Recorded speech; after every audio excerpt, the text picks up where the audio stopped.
Labą dieną, mokytoja, norėčiau atsakyti į klausimus. Kaip žmonės elgiasi su senu brisiumi? Žmonės šaipėsi iš šuns, nes jis negalėjo atpažinti savo šeimininko. Kaip šuo stengėsi jiems neįkyrėti?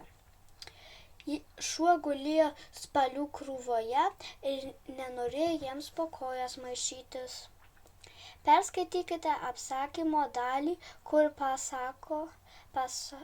pasakoja apie brisių jaunystę.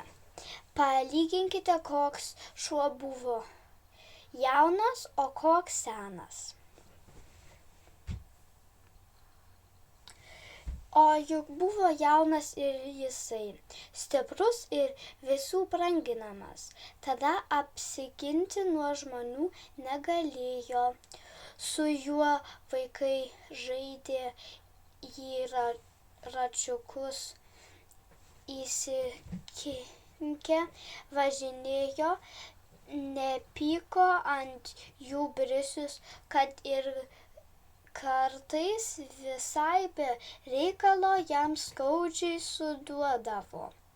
Žinojo, kad mažas ir silpnas, ir maža dar teišmano. Jis troboje kiekvienas į save šaukė ir duoną penėjo. Medžiotų su savim vedės. Ustovas ir varškės jam negailėjo, bet tik nuo jo namo nelėktų, galvijus dabotų.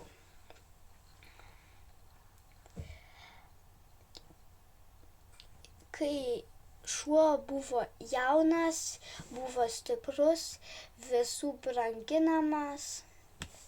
O kaip senas buvo, tai visi jau užmiršo, apleistas, nebereikalingas, žilas ir beveik aklas. Kas labiausiai skaudino šunį senatvėje? Kad visi iš jo šaipėsi ir kad jis nebuvo niekam reikalingas. Perskaitykite paskutinį kūrinio sakinį. Paaiškinkite, ko niekaip negalėjo suprasti brisius.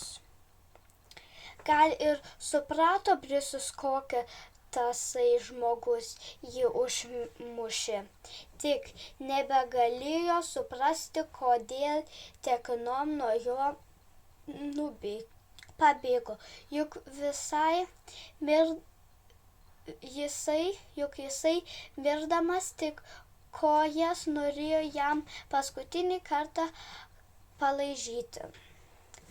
Brisius negalėjo suprasti, kodėl tas žmogus nuo jo nubėgo. Ar jūsų manymu gali atsirasti nors vienas žmogus, kurio nejaudintų brisiaus likimas? Ką pasakytume tokiam žmogui? Aš galvoju, kad gali šitai būti, nes yra ant pasaulio daug blogų ir egoistiškų žmonių. Aš tam žmogui paklausčiau, ar tau irgi patiktų, jeigu tu nebūtum visiems nereikalingas, juk tu irgi gali pasensti.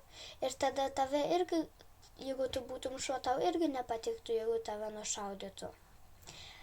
Prašom, mokytoja, ate.